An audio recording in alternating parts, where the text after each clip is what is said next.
country, because this is the race right here in Missouri in 6 days' time that is going to determine control of the United States Senate.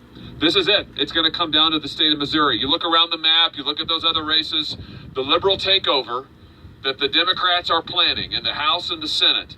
It is going to, what happens with that is going to depend on what happens here in the state of Missouri. We are the firewall.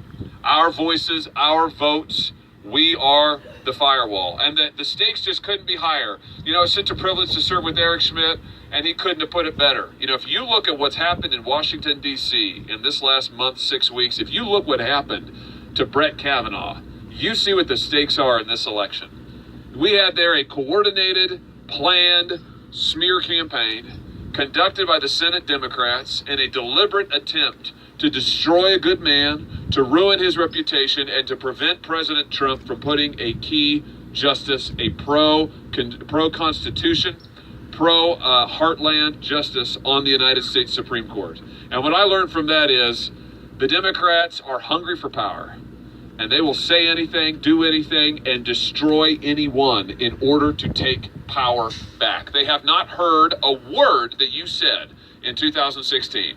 Because at the end of the day, that whole Kavanaugh disaster, that wasn't really about Brett Kavanaugh. That wasn't really even about the U.S. Supreme Court. It was about you.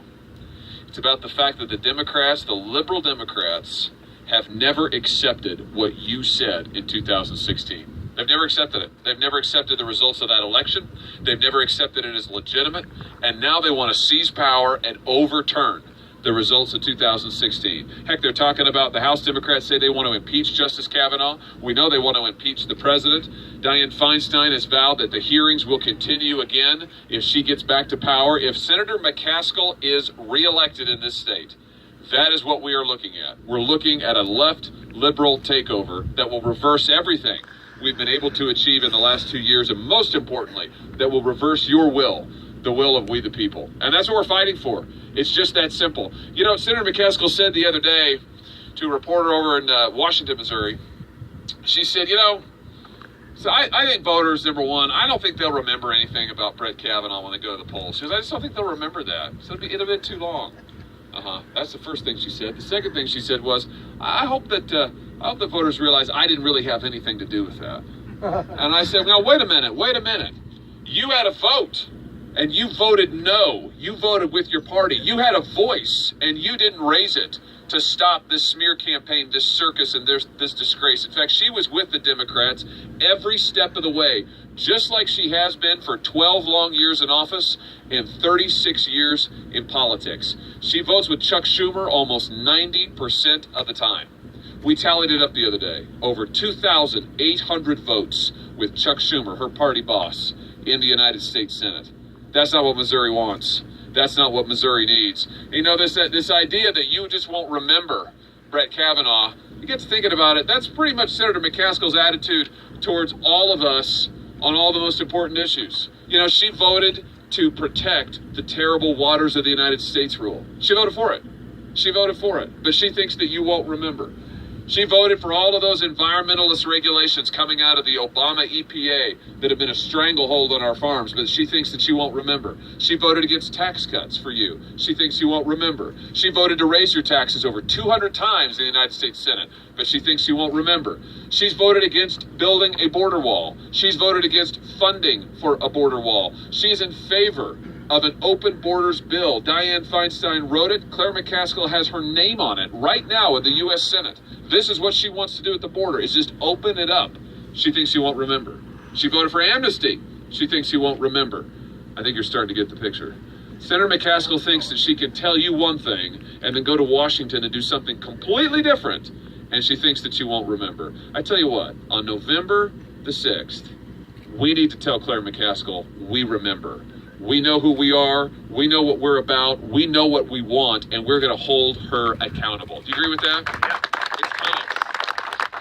It's time to hold her accountable. You know, of all the challenges that we face in this country, I have to say I'm incredibly hopeful. And I'm hopeful because we here in the state of Missouri are going to be the ones who determine the balance of the Senate and the future of this country. And I couldn't be more excited for that. And here's why. You know, as we stand here today on this beautiful day in this beautiful land, I think about the fact that we're often called flyover country here in Missouri. I'm sure you've heard that. Senator McCaskill flies over us all the time on our way out to Hollywood to raise money with Barack Obama and Chuck Schumer and come back and spend it here. We're referred to as flyover country. What people usually mean by that is, well, you know, they say, our way of life is kind of the past, they think. You know, it's what America used to be. It's kind of quaint, you know, but it's over with. That's usually what they mean. Well, I tell you what, I think that right here in the heartland of this state, in the heartland of this country, our way of life isn't the past. Our way of life is the best of America. Our way of life built America.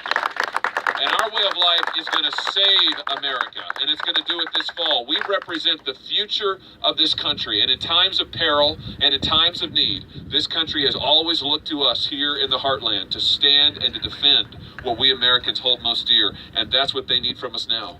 That's what they need from us this November. It's our way of life. It's the values we believe in. It's the way of life that we share together in our families, on our farms, in our churches, in our neighborhoods, in our schools. It's that way of life that we are fighting for. It is that way of life we are fighting to renew. It is that way of life that will renew this country if we stand up and fight for it on November the 6th. Let me just leave you with this. I've been reading a lot recently about Second World War and something that Dwight D. Eisenhower said on the morning of the D-Day invasion, 1944. The morning of the D-Day invasion, Eisenhower said to all